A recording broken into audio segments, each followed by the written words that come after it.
Hello and welcome back to Frogboy X1 Gaming. I'm Andrew, and today we just got another update, another Adrenaline software update. This one is for Immortals of Aveum. I will be doing a benchmark video for that later this evening. As soon as it unlocks, I think it's going to lock around 10 o'clock, so I'll be able to get started on that. Hopefully I can get one out pretty quickly tonight. It'll probably just be like, maybe a half-hour long video. I'll do like everything maxed out with no with no with no upscaling, and then I'll do it with upscaling, and that'll be on the 7900 XT.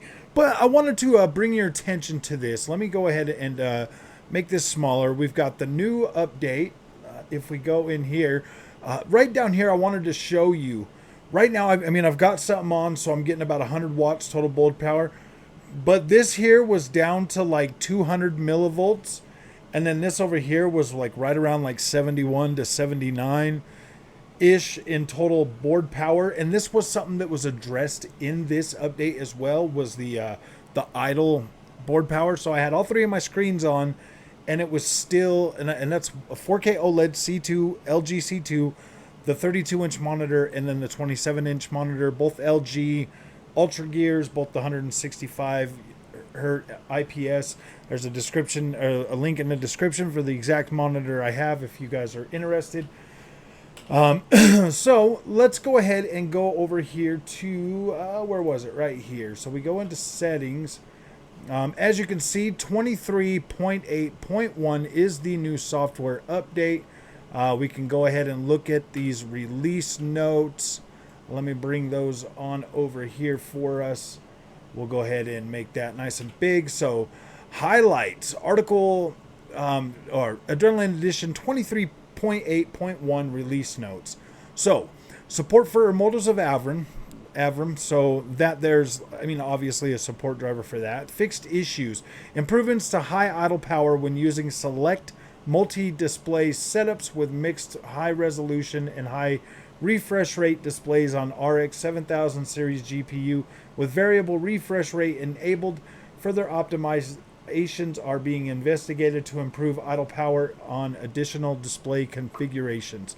I know for mine it did drop, obviously, because it was usually sitting at like 700 millivolts, and now it goes down to as low as a couple hundred, but we're still getting about 79 watts of total board power, up to about 79. Usually that was over, was right at like 100 or something, like 99, 100 most of the time. So the performance drop may be experienced for DirectX 11 games on AMD Radeon RX 5600 XT when Smart Access is enabled. Apparently that's fixed. Application crash on driver timeout may be obscured or observed while playing Ratchet and Clank Rift Apart with ray tracing and dynamic resolution scaling enabled. I've noticed like a couple of weird, not like crashes, but like I'll get to a certain point and then it'll just slow down, drop all the way to like 20 frames a second or so, and kind of just, not play for a minute.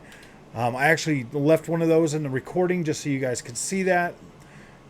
Application or driver timeout may be observed while playing StarCraft 2 on the RX 7000 series. Intermittent corruption may be observed while playing Rocket League with bloom set to off in AMD graphics products such as the 6900 XT. Performance drop may be experienced for various games or AMD Ryzen processors with the 700M series GPUs.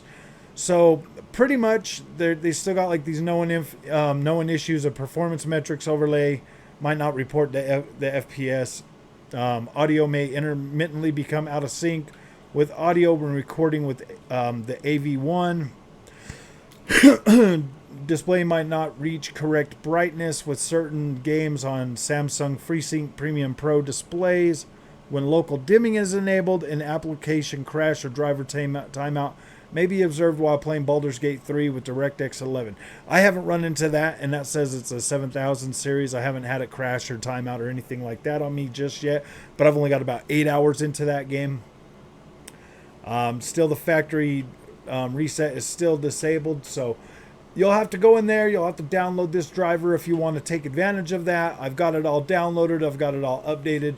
Like I said, I was sitting there and I was checking out I was checking out all of this stuff, kind of seeing, what it was looking like. If you get into tuning or whatever, was it tuning? Yeah. So you get into tuning. Right now I'm sitting at 101, but I got my recording software going, all of that stuff. We're sitting about 99. So I think that there is something interesting. So if anybody wanted some information on that or to kind of see how that is. But other than that, how do you guys like my new red light in the background? I told you it was coming. I got the red light back here now in the bottom. Still got the green on top. For Frog, green, Xbox and AMD forward, man. So I know it's dumb, it's silly, but it kind of looks all right. Like, you'll get used to the watermelon behind me. You'll get used to the watermelon. So yeah, other than that, today's been like a pretty interesting day for things, man. I picked up Ride 5 on Xbox. Extremely disappointed. I was really hoping to see like some trackside detail improvements, but it is exactly the same as Ride 4. I got a couple videos uploading right now. You'll be able to check those out and see those. I'm definitely not going to be buying a PC version of that, so we won't be checking that out. Sorry. I just have other things that I need to put my money towards right now, and buying 2 copies of that game with very minimal upgrades in like the visual aesthetic, that's pretty big for me. That's pretty big for me, man. We've been playing Ride 4 since 2019, and this game coming out after 3 years and not getting any significant visual improvement, that kind of rubbed me the wrong way with this game, man. Like, I'm at a point now with Milestone Games, with their bike racing games. I love the way they feel. I love all of that. I mean, Ride 5 actually absolutely feels much better. If you can get over the whole visual, not being upgraded, you'll probably be okay. But I mean, if you're thinking like, oh man, I got this new graphics card, or I want to see it push my Xbox Series X or my PS5, I just don't know if that is going to...